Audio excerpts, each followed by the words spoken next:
Story 1. Condescending attitude when arguing or debating. A proper, positive argument or debate focuses on the topic and pertinent facts and evidence, not on making one's opponent appear less intelligent. Story 2. Having the exact same oversimplified opinions and talking points as your favorite podcaster or commentator on highly complex and nuanced topics like science, politics, and sociology. Story 3. Having a degree. With a handful of exceptions, degrees are designed so that most people can complete them if they put in the effort and have the financial resources. Story 4. Autism. Some of us have high abilities in very specific fields, but that does not make us geniuses, especially if we struggle with almost every other aspect of life outside one particular area. Story 5. Answering the question immediately, without thinking about or weighing options, or choosing your words to suit the person asking. This approach works fine for game shows and similar situations. Story 6. Being the loudest person in the room. Interrupting people while they are speaking. Inserting facts into conversations unrelated to the current topic. Story 7. Confidence. A fool can be mistaken for an intelligent person simply due to his confident way of speaking. Story 8. Using complex words and then pausing to see people's reactions is not intelligence. Intelligent people use words that effectively convey the nuances of what they are trying to communicate. They do not try to use complex words to sound smart. They do not have to. Instead, they use words they think the listener will understand. Above all, intelligent people want to share knowledge as effectively as possible. Story 9. Memorizing random information is just training and techniques, not intelligence. Intelligence may make it somewhat faster. Story 10. Getting good grades in school. I have known many individuals who were considered gifted. They may have been gifted, but not in the way the school presented. Story 11. Being well-read. Many of the least intelligent, most narrow-minded people I know pride themselves on how well-read they are. They truly are, not just having read a few classics and considering it enough. One teaches literature at a respected college. The least intelligent person I know. Story 12. Being able to articulate yourself well, while itself a form of intelligence, may not mean that what you are articulating is accurate. Story 13. Talking a lot and using terms like strawman is not impressive. Intelligent people are often quieter and focused on observing the world, continuously learning without feeling the need to prove themselves. They are open to new perspectives instead of trying to impose their own. Story 14. Charm and being well-spoken. Some of the smoothest talkers are not actually saying much. Some of those who struggle the most with words have the deepest thoughts. Story 15. Here is another example.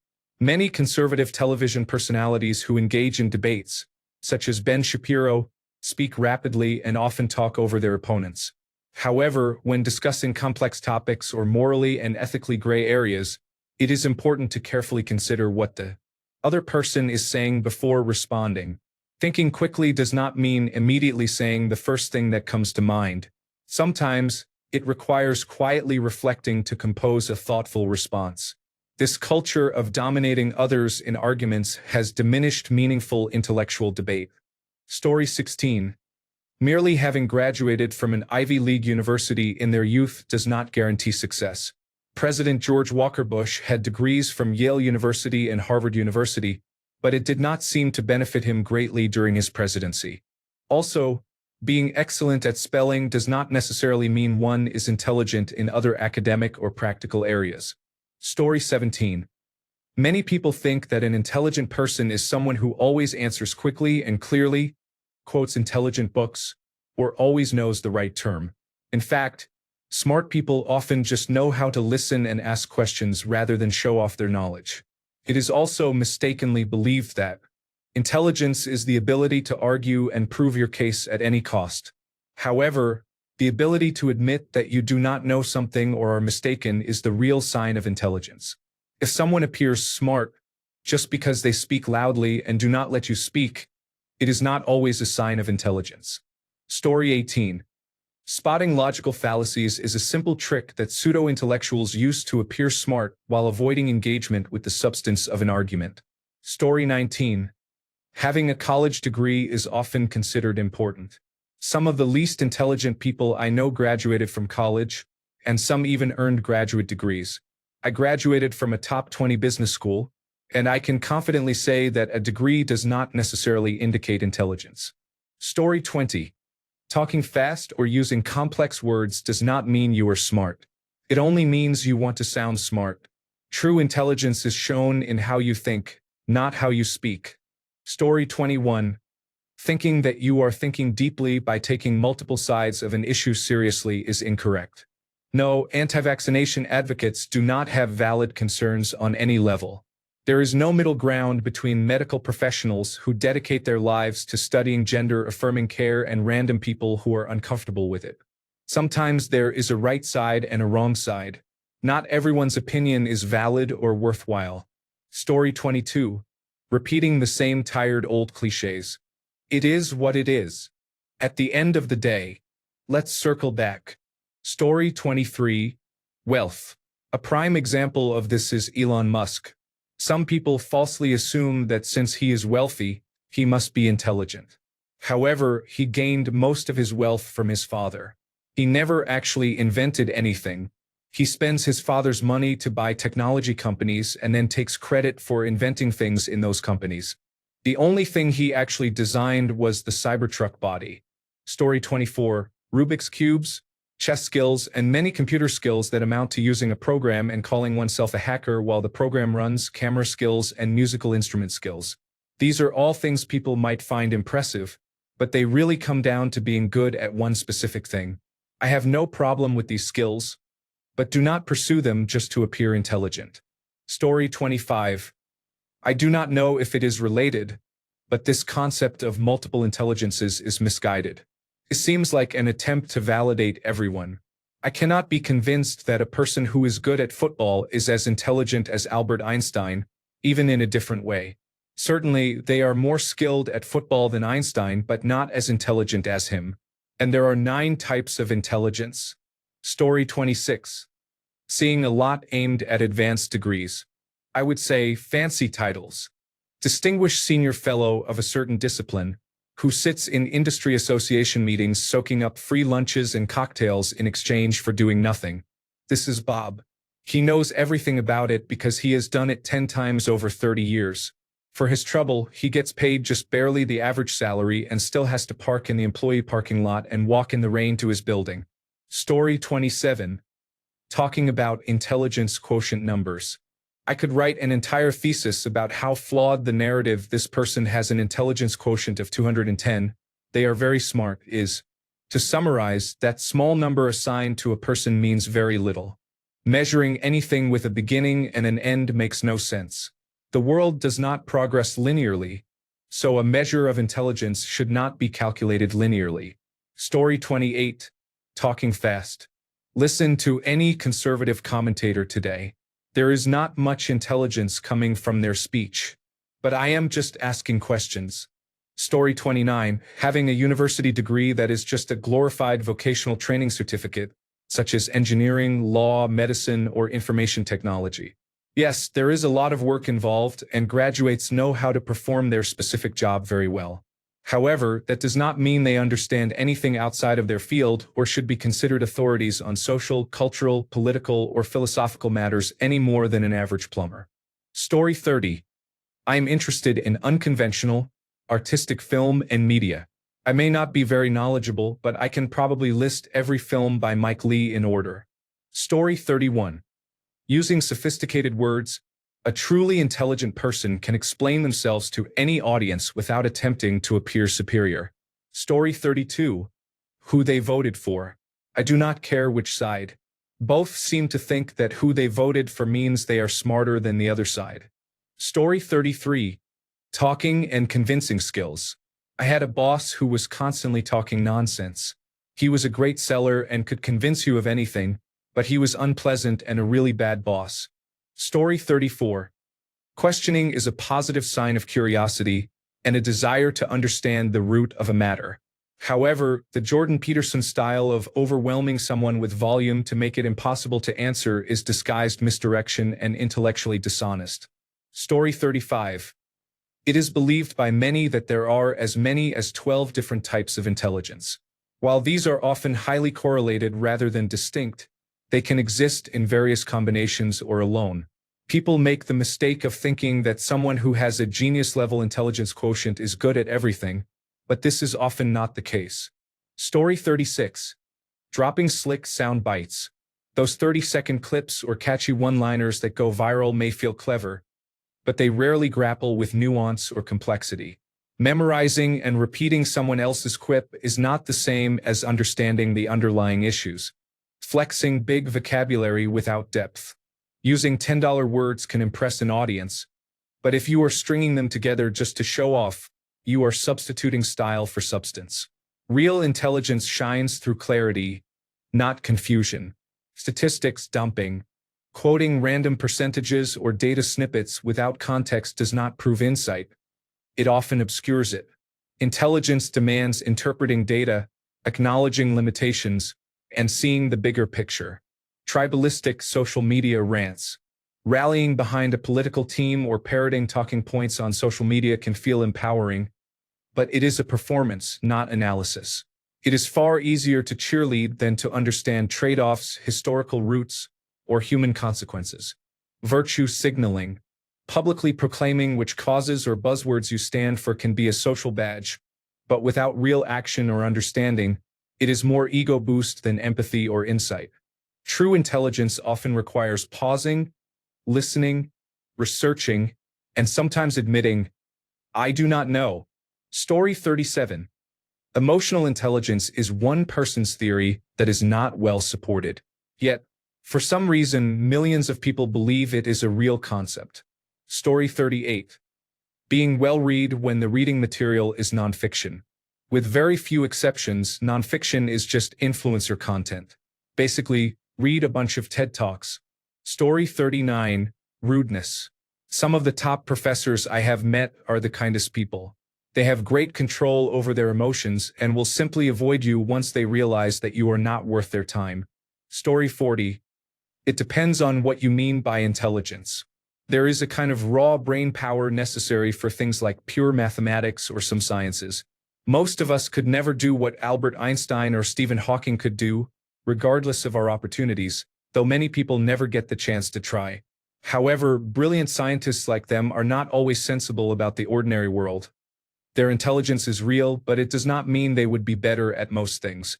In most areas of life, I am skeptical about how real much of this intelligence, in the intelligence quotient sense, is. I am a historian and have taught university students for many years. Only some have the right kind of mind to be good historians. But I do not have the right kind of mind to be a good mechanic. Beyond a certain point, car engines start to confuse me. I think there are aptitudes, but the idea of a general intelligence is of limited meaning outside the extremes of Albert Einstein and the severely mentally challenged. Within a field, I do not think a doctor of philosophy degree makes you more intelligent. But, as with other professional qualifications, it can make you better suited for a particular role. We need to move away from class assumptions. I believe academic study has real value, but so do other things like being an expert mechanic. If being a mechanic had higher social status than being a historian, people would say I was less intelligent. It is all relative. Story 41. Saying years of age instead of just a number bothers me. People trying to sound smart say, he is 45 years old. Story 42. Having a Doctor of Medicine or Doctor of Osteopathic Medicine degree. I love doctors. However, you can really fool the system, but thankfully there are not many, as I think. Story 43. Bad handwriting. The whole idea that Albert Einstein had bad handwriting because his brain was thinking about other things is incorrect. My handwriting is terrible, and it is not because I am a genius. Story 44. Winning an argument. Often, the right person gives up trying to prove it to the loudmouth know-it-all. Story 45. Constantly playing devil's advocate. There is a line between ensuring all options are evaluated equally and opposing all ideas that come up. Story 46. Always having a response. People think that always having an answer or responding to someone without staying quiet is something to boast about. It is not. Now, I understand that one person can only take so much, and I am all for responding when the occasion calls for it. But always responding to people just because is not a sign of intelligence. Story 47. We live in an era where many people think being academically intelligent is the only type of intelligence. This is not true. There are many different types of intelligence. Academic intelligence, social intelligence, practical intelligence, intuitive intelligence, and situational intelligence. I know many intelligent people who do some really unwise, illogical things because they are only academically intelligent. Story 48. Having a university or college degree. Some of the least intelligent people I have met have degrees in engineering, aeronautics, or nuclear fields. I would not follow these individuals into a convenience store for a slushie even if I were dying of thirst. Story 49. Saying you are very good at something or claiming that everyone in a field acknowledges you as the best, when it is obvious that you know very little about anything you discuss except being a criminal and sexually assaulting multiple women and underage beauty pageant contestants.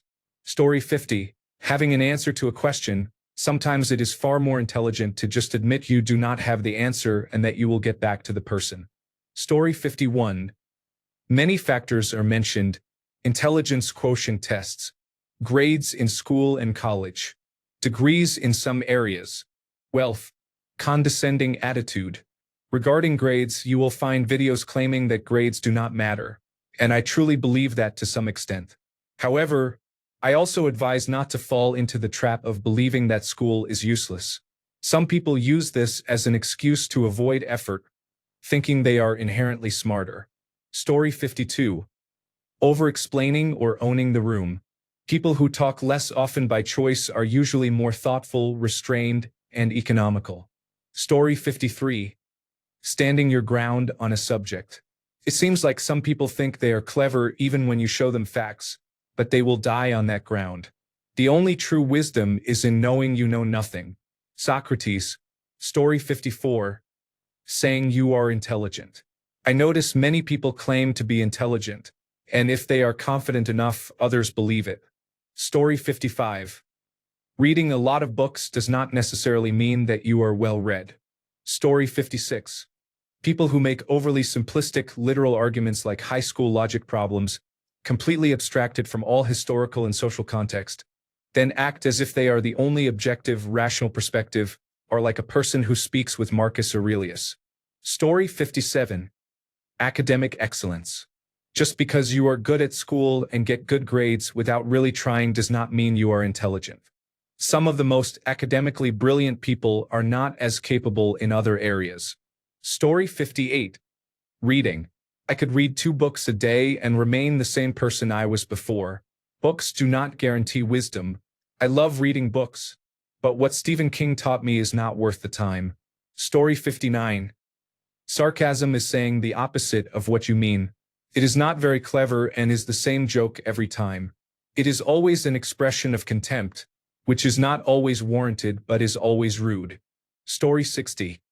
Speaking quickly and confidently on subjects. The least intelligent people in the world convince others of their intelligence by speaking so quickly and confidently that they cannot be rebutted because, by the time an intelligent person has formed a coherent rebuttal, they are 3 talking points in a different direction. This technique is called the Gish Gallop. Additionally, using million-dollar words, people like Jordan Peterson convince uninformed people they are smart by using big words to disguise their very weak arguments. Story 61. Good grades can be achieved by memorizing and repeating information. Intelligence is understanding, questioning, and analyzing the information. Story 62. Wearing glasses. Considering myopia is genetic and parents could easily prevent its spread, I would argue it is a sign of poor genetics regarding both eyesight and intelligence, especially if they have children. Story 63. On the contrary, those who are truly intelligent explain matters using simple words and concepts that are easy to comprehend. Story 64. Ivy League educations. The diversity, equity, and inclusion or affirmative action that is rarely discussed in reference to universities is nepotism. Or excuse me, the legacies. I once dated a wealthy girl who, while intelligent, was not what I would consider Ivy League. But her mother had attended an Ivy League school for a marriage degree, and so she got into the same one. She also subtly misrepresented her ethnicity because, while she was ethnically white, her grandparents had fled Europe and lived in a non-white country, making them citizens of a nation with people of color. I have no doubt that she would not have been admitted to this school without those two factors. Also, interacting with some of the people there was dreadful. They were nothing but a group of privileged brats who think they are better than everyone else but actually know nothing about life. Story 65. Some people talk about reading as if you don't read in your free time, you must be some kind of knuckle-dragger who can barely figure out Velcro shoes. If you dare to watch the movie instead of reading the book, you might as well lobotomize yourself. Congratulations, Janet. You read every night but can't open a PDF without getting a virus or calculate 15% of something without a calculator. Story 66. Using complex vocabulary and professional terminology to impress people is more a sign of arrogance than intelligence. Story 67. Precision, spelling, music. Basically anything that requires it does not mean you are smart. I have met some really talented people who are otherwise fools. Story 68. Whenever someone uses too many high-point Scrabble words in a sentence, I immediately put their words under scrutiny. Story 69.